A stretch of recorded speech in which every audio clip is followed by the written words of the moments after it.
Hello everyone, welcome to Genit Education. मेरा नाम है नीतीश कुमार और हम लोग पढ़ रहे हैं फिजिक्स। फिजिक्स में हम लोग जो टॉपिक पढ़ रहे हैं वो है मैथमेटिकल टूल। मैथमेटिकल टूल के अभी तक जो है आपको 3 लेक्चर मिल गए होंगे, ठीक है। जिसमें हम लोगों ने अभी तक जो है वो फंक्शंस पढ़ रखा है, ट्रिगोनोमेट्री पढ़ लिया है, और उसके बाद जो है ट्रिग्नोमेट्री पढ़ लिया। उसके बाद हम लोग कैसे एंगल को मेजर करेंगे वो पढ़ लिया। फिर उसके बाद हमने कोऑर्डिनेट ज्योमेट्री पढ़ लिया, ठीक है। इतनी सारी चीजें पढ़ लिए। उसके बाद जो हमारा नेक्स्ट टॉपिक है ये है डिफरेंशिएशन, ठीक है। इसके बारे में आप लोग जो है पहले से परिचित नहीं हैं, जो कि आपके लिए जो है बिल्कुल, आप यदि फ्रेश स्टार्ट कर रहे हैं तो आपके लिए बेसिक जो है, बेसिक चीज है ये, और बिल्कुल न्यू चीज है ये, है ना, जिसका नाम है डिफरेंशिएशन। तो हम लोग आज इसको जो है डिफरेंशिएशन को देखने वाले हैं, डिफरेंशिएशन क्या होता है, ठीक है। पहले ये चीज देखते हैं कि डिफरेंशिएशन होता क्या है ना, डिफरेंशिएशन के क्या ज्योमेट्रिकल मीनिंग होते हैं, ठीक है। इसके बारे में हम लोग पहले देखते हैं। आइए, सबसे पहले डिफरेंशिएशन को जानने से पहले मैं आपको एक चीज बताना चाहूंगा कि किसी भी क्वांटिटी में हम लोग चेंज कैसे निकालते हैं, है ना। किसी भी क्वांटिटी में चेंज निकालने के लिए यदि चेंज इन क्वांटिटी एक्स होगा, यदि उसको हम लोग डेल्टा एक्स से डिनोट करते हैं, और वो होता है final value minus initial value, that is x final minus x initial. That is, आप यदि चेंज इन क्वांटिटी x निकालना चाहते हैं तो वो होगा x final minus x initial. उसी तरह से यदि आप चेंज निकालना चाहते हैं क्वांटिटी y में, तो वो उसको हम लोग डिनोट करेंगे डेल्टा y से, और वो इक्वल्स टू होगा y final minus y initial का, है ना। ये जो है चेंज जो है पॉजिटिव और निगेटिव दोनों हो सकता है, ठीक है ना। चेंज पॉजिटिव और निगेटिव दोनों हो सकता है, ये डिपेंड करेगा कि फाइनल वैल्यू और इनिशियल वैल्यू क्या है। लेकिन चेंज की जो वैल्यू होगी वो हमेशा फाइनल माइनस इनिशियल ही होगी, है ना। मान के चलिए यदि फाइनल वैल्यू ज्यादा है, इनिशियल वैल्यू कम है, तो चेंज क्या आएगा, पॉजिटिव आएगा। लेकिन यदि फाइनल वैल्यू कम है, इनिशियल वैल्यू ज्यादा है, तो चेंज क्या आएगा, नेगेटिव आएगा। जैसे मान के चलिए कोई हमारा ग्राफ है, वो इंक्रीजिंग ग्राफ है। इंक्रीजिंग ग्राफ है तो उसकी जो फाइनल वैल्यू होगी वो फाइनल वैल्यू क्या आएगी, ज्यादा आएगी, और इनिशियल वैल्यू क्या आएगी, कम आएगी। लेकिन यदि डिक्रीजिंग ग्राफ है तो इनिशियली वो ज्यादा से स्टार्ट करेगा और फाइनली कम पे आकर रुकेगा। मीन्स फाइनल माइनस इनिशियल करेंगे तो वो क्या आएगा, निगेटिव आएगा, है ना। तो यही चीज है, चेंज निकालने के लिए हम जो है वो फाइनल माइनस इनिशियल करते हैं। डेल्टा एक्स जो है, डेल्टा एक्स मैंने यहाँ पर लिख रखा हूँ, ये डेल्टा एक्स ही होता है चेंज।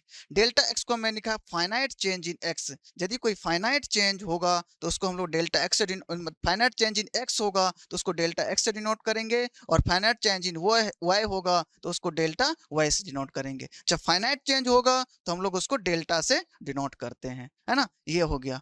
उसके बाद मैंने बोला कि यदि if if final value will be, if final value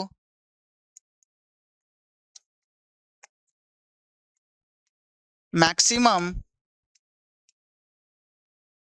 then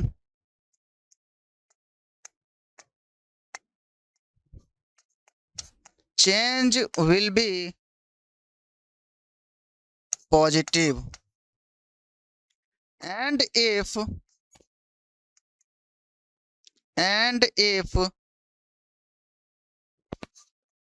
initial value maximum, initial value maximum, change will be negative, है ना। ये चीज आप समझ गए होंगे।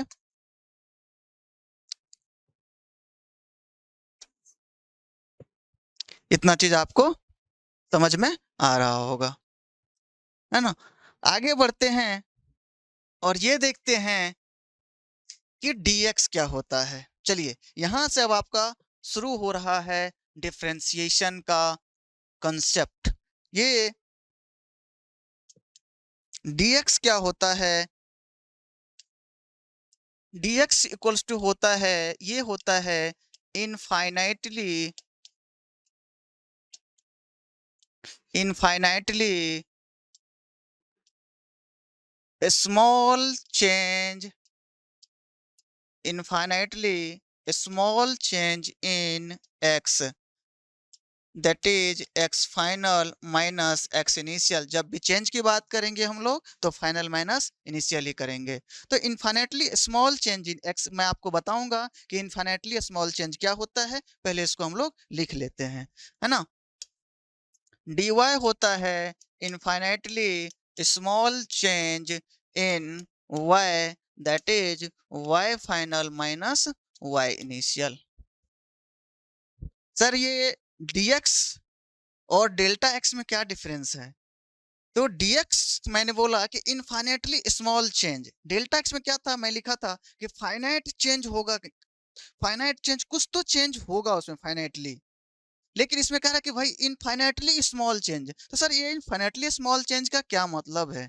जैसे मान के चलिए कि किसी पार्टिकल का डिस्प्लेसमेंट किसी टाइम t पर मैं बोल रहा हूं कि 1000 किलोमीटर है, उसके बाद time t equals to t naught पे जो उसका डिस्प्लेसमेंट हुआ, इसके बाद ये हो गया 0.01 mm का, इतना मिलीमीटर का डिस्प्लेसमेंट और हुआ। यदि इसको हम लोग रिप्रेजेंट करें मीटर में, इसको यदि निकालें तो कितना आएगा, 10 to the power 6 metre plus 10 to the power minus 6 metre, है ना। आप ये देख सकते हैं कि 10 to the power 6 10 10 to the power 10 to the power 6 metre plus 10 to the power minus 6 metre, इसके कंपेयर में ये कितना कम है। इसके कंपेयर में तो इसको हम लोग इनफाइनेटली स्मॉल ही बोलेंगे ना, क्योंकि हम इसको कितना भी ऐड करें इसमें माइनर सा थोड़ा सा डिस्प्लेसमेंट होगा, मतलब जीरो के बराबर, मतलब हम कह सकते हैं। तो इसका यही कहने का मतलब है कि infinitely small change in x यदि होगा तो उस चेंज को हम लोग dx से बोल देंगे, उसको क्या बोलेंगे हम लोग, dx बोलेंगे। इसका यही मतलब हुआ कि जब इनफाइनेटली स्मॉल चेंज हो तो उसको हम लोग dx से डिनोट करेंगे। यही बोले कि इनफाइनेटली स्मॉल चेंज को हम लोग क्या कहेंगे, dx। मतलब x में यदि होगा तो dx और y में होगा तो हम लोग क्या बोलेंगे, उसको dy बोलेंगे, है ना। मतलब कहने का मतलब ये है कि delta x tends to zero, zero नहीं है लेकिन एकदम जीरो, मतलब जीरो की तरफ टेंस कर रहा है, मतलब चेंज मतलब नेग्लिजिबल है। डेल्टा x यदि टेंस टू जीरो हो गया, इसको हम लोग बोलते हैं dx। इसको क्या बोलते हैं, dx। इसको क्या बोलते हैं, dx। जब डेल्टा x में चेंज ही मतलब नगण्य हो, नेग्लिजिबल हो, उसी को हम लोग बोलते हैं dx। ठीक है। अब यदि मान के चलिए डिफरेंशिएशन क्या होता है, ये चीज मैं आपको बताने जा रहा हूं। ये होता है dy upon dx, dy upon dx। इसी को हम लोग बोलते हैं differentiation of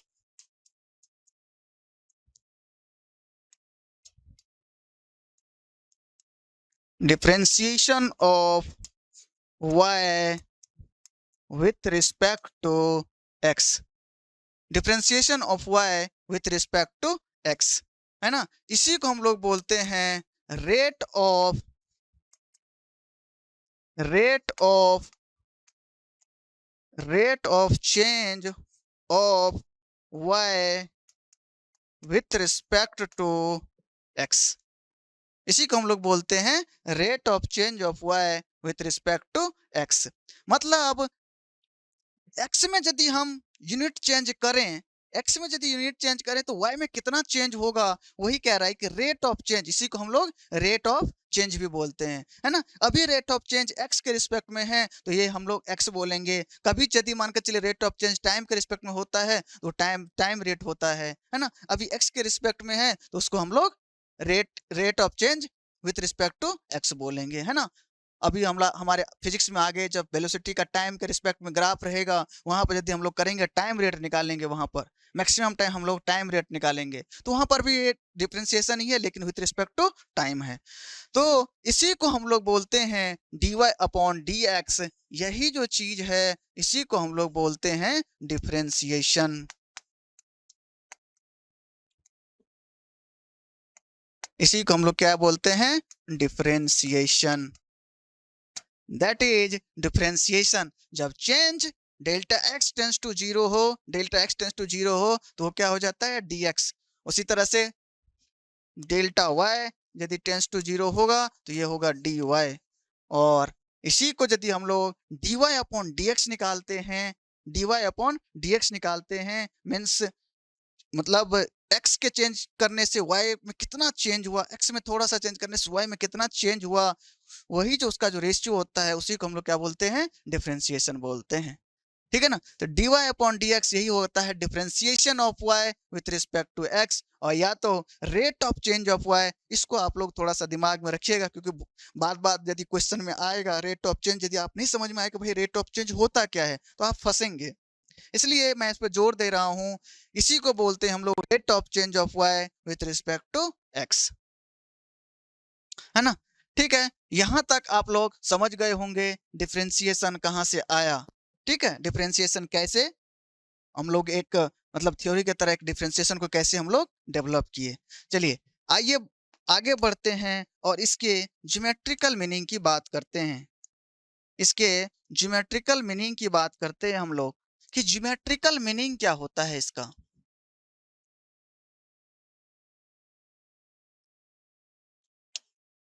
geometrical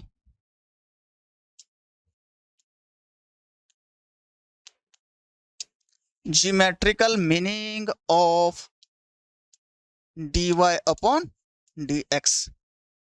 geometrical meaning of dy upon dx मतलब कि ये dy अपॉन dx ज्योमेट्रिकली क्या बोलना क्या चाह रहा है, ये dy अपॉन dx ज्योमेट्रिकली होता क्या है।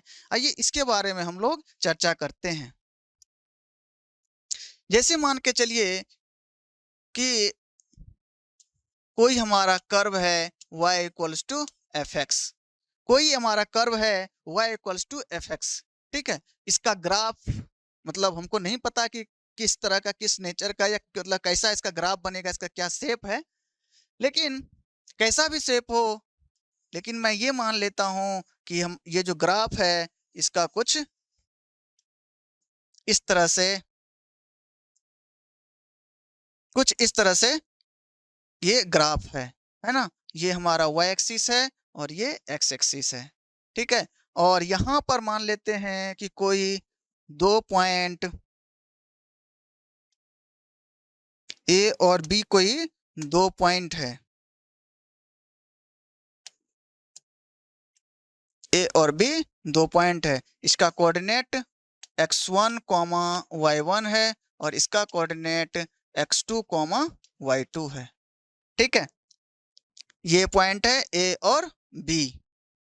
इन दोनों पॉइंट को मिला करके मैं एक स्ट्रेट लाइन खींचता हूं, एक स्ट्रेट लाइन खींचता हूं इन दोनों लाइन को मिला करके। ठीक है ना?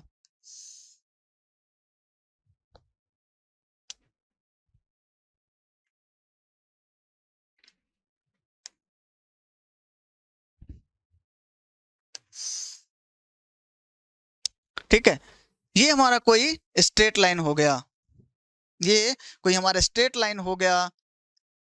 A और B ये हमारा स्ट्रेट लाइन है। ठीक है, और उसके बाद ये यदि स्ट्रेट लाइन है, स्ट्रेट लाइन है, तो इसका जो हाइट होगा, ये जो ए जो पॉइंट है इसका जो हाइट होगा ये कितना होगा?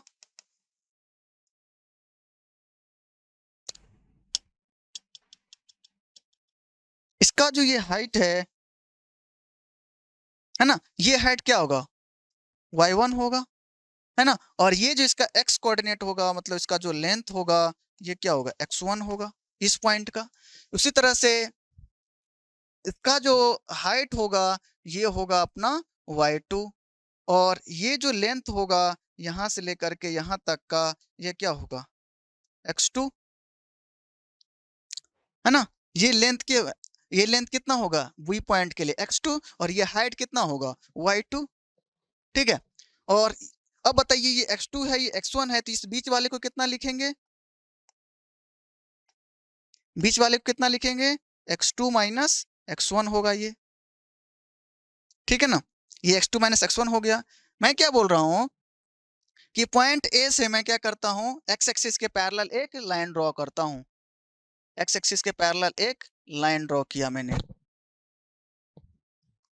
है ना। एक x एक्सिस के पैरेलल एक लाइन ड्रॉ किया, और ये यहाँ पर जो जहां पे मीट कर रहा है इस हाइट को, उसको मैंने सी बोल दिया। ठीक है, उसको मैंने सी बोल दिया। अब जो है आप एक चीज देख पा रहे हैं, और मैं ये बोल देता हूं कि जो ये लाइन है वो क्या कर रहा है, एक्स एक्सिस से थीटा एंगल बना रहा है, तो ये भी यहाँ पर भी क्या होगा, थीटा एंगल होगा। ये तो आप लोग समझ पा रहे होंगे कैसे थीटा एंगल हुआ, है ना। जैसे मान के चलिए हमारा कोई दो लाइन है, इसको कोई रेखा यदि ये काटती है, तो इसके एक साइड के जो दोनों के कोण होते हैं वो क्या होते हैं, सेम होते हैं, है ना। तो इस कंसेप्ट से मैंने यहाँ पे क्या लिखा, थीटा लिखा। ठीक है, तो ये यहाँ पर क्या हो गया, थीटा हो गया। अब इस ट्रायंगल को मैं क्या करता हूँ, बाहर ले आता हूँ, इस ट्रायंगल को मैं बाहर ले आता हूँ।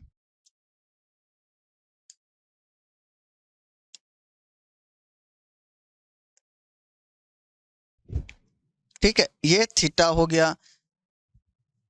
इस ट्रायंगल को मैं बाहर ले आता हूँ। एक चीज और, एक चीज और, ये मान के चलिए पूरा का पूरा हाइट क्या है, y2 है, और ये क्या है, यहाँ से लेकर के यहाँ तक क्या हो गया, y1 हो गया। मतलब ये हाइट कितना हो जाएगा, y2 minus y1।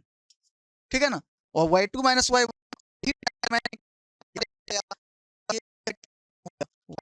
Minus y1, और ये जो लेंथ है ये कितना हो गया, x2 माइनस x1। ये जो अपना ट्राइंगल है ए बी एंड सी, ये क्या हो गया, अपना ट्राइंगल हो गया ए बी सी। अब इस ए बी सी में यदि हम ये फाइंड करना चाहें कि इस स्लोप ऑफ स्ट्रेट लाइन, हमने पढ़ा था ना कोऑर्डिनेट ज्योमेट्री में, स्लोप ऑफ स्ट्रेट लाइन क्या होता है, m equals to tan theta. तो यदि हम यहां से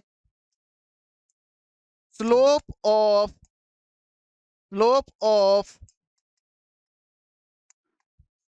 slope of straight line A B equals to, ये क्या होगा m, और ये इक्वल्स टू होगा किसके, tan थीटा के, है ना। tan थीटा के इक्वल्स टू होगा ये, tan थीटा के इक्वल्स टू होगा। अब ये tan थीटा जो होगा, ये tan थीटा क्या होगा, अपोजिट अपॉन एडजेसेंट साइड। मतलब ये हो जाएगा आपको y2 minus y1 divided by x2 minus x1। ये y2 माइनस y1 इसको हम लोग बोलते हैं डेल्टा y, और इसको हम लोग बोलते हैं डेल्टा x। यहां तक किसी को कोई दिक्कत, यहां तक सबको समझ में आ गया होगा कि कैसे हमने कोई कर्व कर्व यहाँ पे मैंने डिफाइन किया, और उस कर्व पे दो पॉइंट लिया, उस दो पॉइंट को मिलाने वाली एक रेखा खींची, स्ट्रेट लाइन खींचा ए बी, और जो एक्स एक्सिस से थीटा एंगल मेजर कर रहा था, ये थीटा एंगल हो गया। ठीक है, उसके बाद हमने क्या किया, स्लोप ऑफ स्ट्रेट लाइन निकाला, कि स्लोप ऑफ स्ट्रेट लाइन निकाले तो ये हो गया हमारा delta y upon delta x. जो स्लोप ऑफ स्ट्रेट लाइन हुआ ये हमारा क्या हो गया, delta y upon delta x. अब देखिए, अब यहां से थोड़ा सा ध्यान से थोड़ा सा कंसंट्रेट होकर देखिएगा। मैं बोल रहा हूं कि डेल्टा एक्स को मैं टेंस टू जीरो करना चाहता हूं, डेल्टा एक्स को मैं टेंस टू जीरो करना चाहता हूं। तो डेल्टा एक्स को यदि जीरो करना चाहेंगे तो दो चीज होगी, एक तो क्या होगा, ये डेल्टा डी में चेंज होगा। क्या पता है ना कि इन्फिनिटली यदि स्मॉल चेंज करते हैं तो डेल्टा किस में चेंज हो जाता है, डी में चेंज हो जाता है, तो डेल्टा डी में चेंज होगा। एक चीज और, यदि ये डेल्टा एक्स जीरो हो रहा है, delta x tends to zero हो रहा है, मैं इस पॉइंट को मान लीजिए ये हमारा कोई कर्व है, ये पॉइंट ए है और ये पॉइंट बी है, ठीक है ना, ये पॉइंट बी है और ये एक्स है। ये हमारा जो आपको लास्ट मतलब पीछे में बताया था कि 1000 किलोमीटर है। इसमें क्या कर रहा हूं मैं, 0.001 का क्या कर रहा हूं, मतलब 0.001 का क्या कर रहा हूं और डिस्प्लेसमेंट कर रहा हूं। तो क्या मतलब, यदि डेल्टा एक्स टेंस टू 0 है और इसमें आप यदि इसको करना चाहिए, ये पॉइंट मान के चलिए यहाँ पर है ना, ये पॉइंट यहाँ पर है, तो क्या उस पॉइंट में कोई चेंज आएगा क्या? नहीं आएगा, पॉइंट खिसकेगा ही नहीं, मतलब लिटिल बिट जो थोड़ा सा नेग्लिजिबल है वो पॉइंट खिसकेगा ही नहीं। आइए उस चीज को मैं कैसे आपको बता रहा हूं।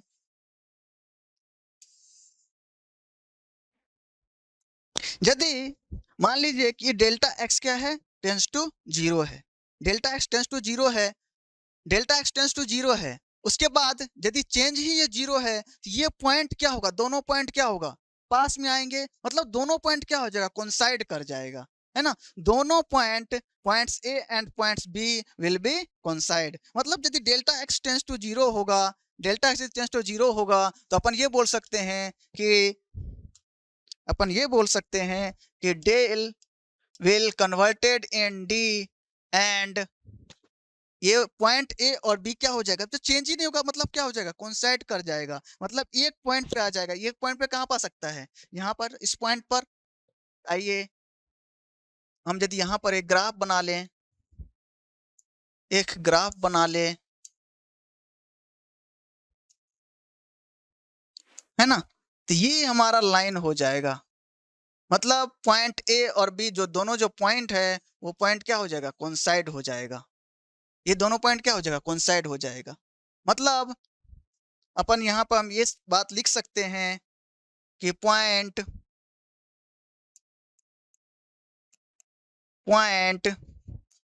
ए and B will coincide, point A and B will coincide, है ना। अब ये point A and B coincide हो गया, A and B point coincide हो गया, तो आप देख सकते हैं कि ये जो पॉइंट है इस स्लोप पे पॉइंट कोइंसाइड होने से क्या हो गया, डिस्प्लेसमेंट अपना नेग्लिजिबल है, 0 है। इस पॉइंट पे, इस पॉइंट, ये जो पॉइंट है, इस पॉइंट पे यदि टेंजेंट हम खींचेंगे, तो इस पॉइंट पे यदि टेंजेंट खींचेंगे, ये वाला जो पॉइंट है उस पर यदि टेंजेंट खींचेंगे, तो वो टेंजेंट क्या बताता है, उस पॉइंट पे उस स्लोप का कर्व बताता है ना। मतलब हमने यहाँ पर क्या लिखा, ये टेंस टू, मतलब टेन थीटा, ये डेल्टा एक्स टेंस टू 0 होगा, तो ये इसको यदि हम लोग क्या बोलेंगे, अपन dy अपॉन dx बोलेंगे। तो अब ये चेंज 0 है, दोनों चीज मिला करके हमने एक पॉइंट पे कर दिया, मतलब दोनों चीज पॉइंट कोइंसाइड हो गया। ये पता है कि dy अपॉन dx क्या बता रहा है, हमारा स्लोप बता रहा है। तो और ये स्लोप किसका बता रहा है, इस कर्व का बता रहा है, इस कर्व का बता रहा है। तो सर ये चीज कैसे पता करेंगे कि मतलब कि स्ट्रेट लाइन का कर्व में, सॉरी स्ट्रेट लाइन के स्लोप में और कर्व के स्लोप में क्या डिफरेंस है ना। तो स्ट्रेट लाइन का जो स्लोप होगा वो 1 होगा, और मान के चलिए जी हमारा कर्व है, ये हमारा यदि कर्व है ना, तो इस पॉइंट पर यदि मान के चलिए टेंजेंट खींचेंगे, इस पॉइंट पर यदि टेंजेंट खींचे, है ना, तो ये कुछ स्लोप आया। मैं बोल रहा हूं कि यहाँ पर यदि टेंजेंट खींचेंगे तो ये वाला स्लोप आएगा, यदि इस पॉइंट पर टेंजेंट खींचेंगे तो क्या आएगा, इस पॉइंट पर यदि टेंजेंट खींचेंगे, थोड़ा सा अच्छे से दिखा देता हूं, इस पॉइंट पर यदि टेंजेंट खींचेंगे तो मान लीजिए ये आया, है ना, इस पॉइंट पर टेंजेंट खींचे तो ये आया, मतलब ये टेंजेंट हमारा, ये हमारा स्लोप क्या आ गया, निगेटिव आ गया। तो कहने का मतलब है कि पॉइंट के, मतलब कि जो स्ट्रेट लाइन का जो टेंजेंट होता था, स्ट्रेट लाइन का जो टेंजेंट, सॉरी स्ट्रेट लाइन का जो स्लोप होता था वो एक होता है, लेकिन कर्व पे जो है वो बहुत सारे स्लोप होते हैं, कर्व पे अलग अलग पॉइंट पे अलग अलग स्लोप होता है। तो कहने का मतलब है कि कर्व पे, जैसे मान के चलिए कर्व का यदि हमको स्लोप निकालना रहेगा, तो उस पॉइंट पे, तो कर्व के उस पॉइंट पे आपको टेंजेंट डालना पड़ेगा, उस पॉइंट पे आपको टेंजेंट डालना पड़ेगा, उस टेंजेंट का आप क्या कीजिए, स्लोप निकाल लीजिए, तो वो जो स्लोप होगा उस पॉइंट पे उस कर्व के लिए स्लोप होगा, है ना। मतलब हर एक कर्व के लिए, मतलब कि कर्व के लिए किसी भी पॉइंट पे आप स्लोप निकालना चाहते हैं तो उस पॉइंट पे पहले आप टेंजेंट खींचिए, उस टेंजेंट का आप मतलब स्लोप निकालिए, वो जो स्लोप होगा उस कर्व का स्लोप होगा। ठीक है ना, सिंपल सी बात है। तो सर आप ये कंक्लूजन क्या बताना चाह रहे हो इसमें, dy अपॉन dx का क्या मतलब, क्या बोले आप, क्या होता है ये? तो आइए dy अपॉन dx मैं कंक्लूड कर रहा हूं कि dy अपॉन dx ये क्या बता दिया, it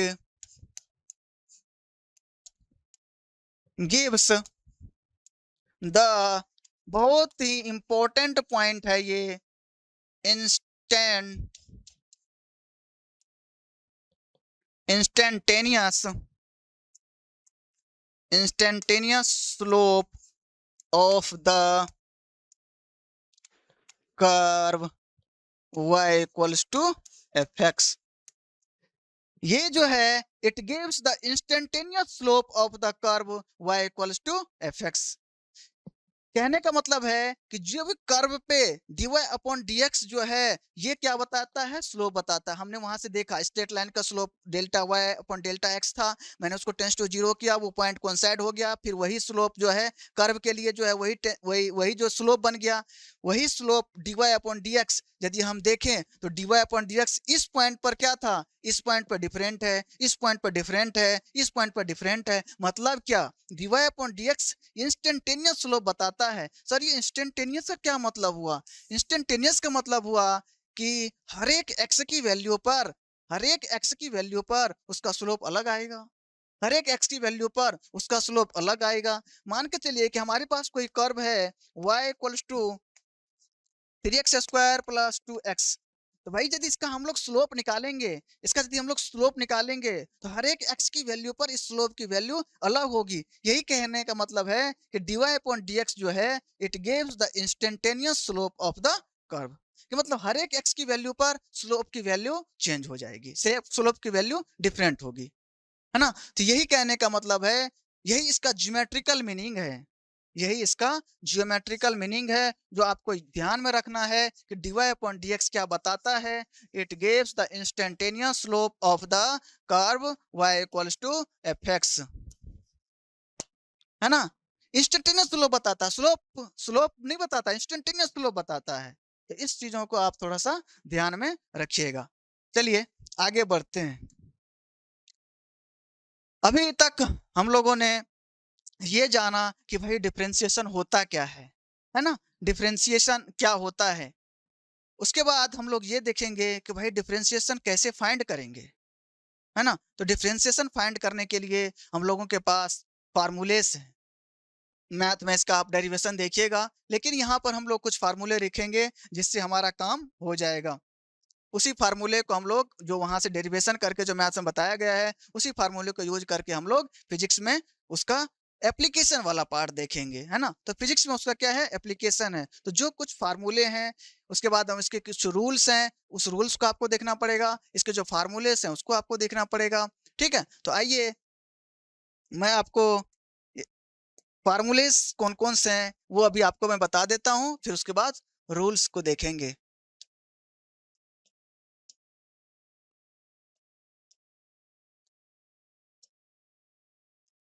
formulas,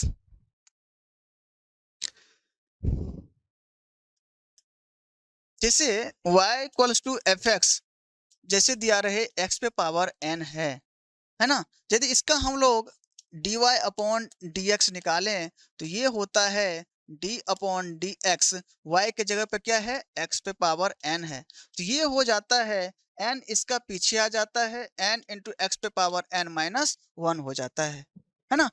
n into x पे पावर n माइनस वन हो जाता है, where n equals to any any real number, n equals to any real number. ठीक है ना, तो ये हो गया हमारा। सेकेंड नंबर में d upon D x, sine x equals to होता है कॉस एक्स।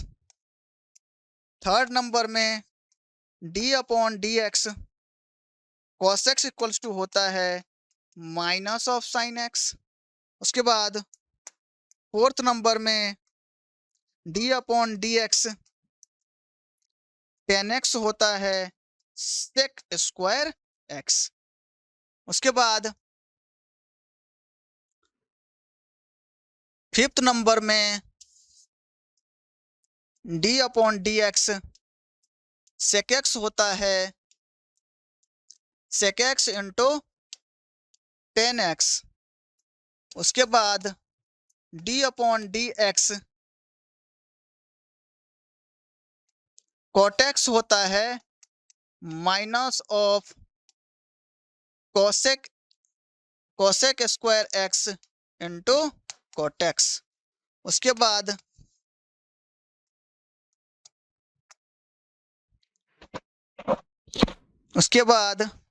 sec x हो गया 10x, d upon D x cos x होता है minus of cos x into cot x। ठीक है। उसके बाद 8 नंबर में d upon D x ln x यदि निकालेंगे, ln x जो हमारा log x होता है, जब log का बेस e होता है, आपको बताया था, तो उसको हम लोग क्या बोलते हैं, ln x बोलते हैं। d upon D x log x बराबर ln x होता है 1 अपॉन x। ठीक है ना। उसके बाद 9 नंबर में देखेंगे d upon D x e पे पावर x होता है e पे पावर x। उसके बाद 10th नंबर में देखेंगे d upon D x constant c equals to होता है 0। ये होता है 0, है ना, ये होता है 0। ये वहां पे c क्या है, कांस्टेंट है। ठीक है ना।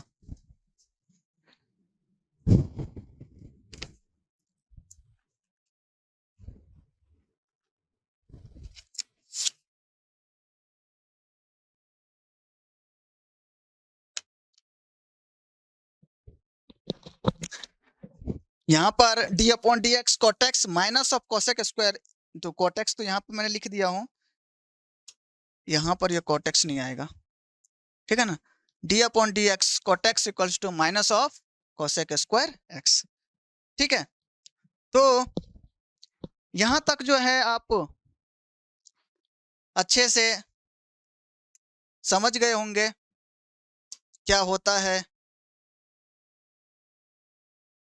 ठीक है। कैसे मतलब चेंजेस, कैसे ये सब चेंजेस लोग करते हैं। फिर हमने क्या किया, उसका ज्योमेट्रिकल मीनिंग के बारे में देखे कि कैसे ज्योमेट्रिकल मीनिंग, कैसे स्लोप जो होता है, जो स्ट्रेट लाइन का स्लोप है, यदि दोनों पॉइंट को यदि हम लोग डेल्टा एक्स टेंस तो मतलब चेंज को 0 कर दे, तो भाई वो पॉइंट ही कोइंसाइड हो जाएगा। तो वो पॉइंट कोइंसाइड होकर के एक पॉइंट हो गया, तो ये क्या हो गया, ये टेंजेंट हो गया। ये क्या हो गया, टेंजेंट हो गया, टेंजेंट।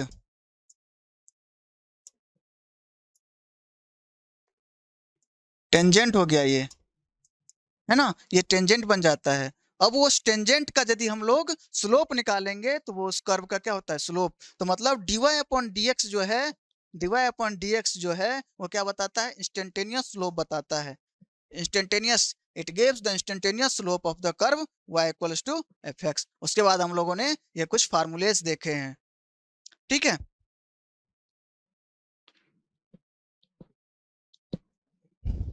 ये फार्मूलेस है। D upon D x x power n रहेगा, तो एन यदि है वो एन बाहर आ जाता है और एक कम हो जाता है, पावर एन माइनस 1 हो जाता है। साइन एक्स का कॉस एक्स होता है, कॉस एक्स का माइनस साइन एक्स होता है, टेन एक्स का सेक स्क्वायर एक्स होता है।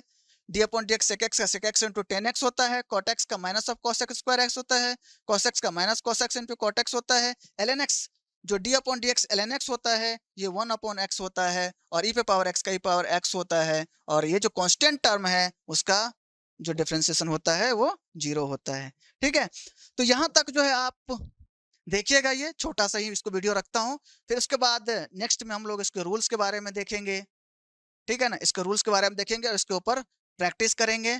और देन उसके बाद जो हम लोग इसके मतलब डिफरेंशिएशन का रेट, मतलब डिफरेंशिएशन का रेट मेजरमेंट है, उसके रेट मेजर के बारे में देखेंगे। आगे में आपको पता चल जाएगा वो। ठीक है। तो नेक्स्ट में ऐसे ऐसे करेंगे, फिर उसके बाद हमारा इंटीग्रेशन आएगा। ठीक है। ठीक है तब थैंक यू। Bye bye.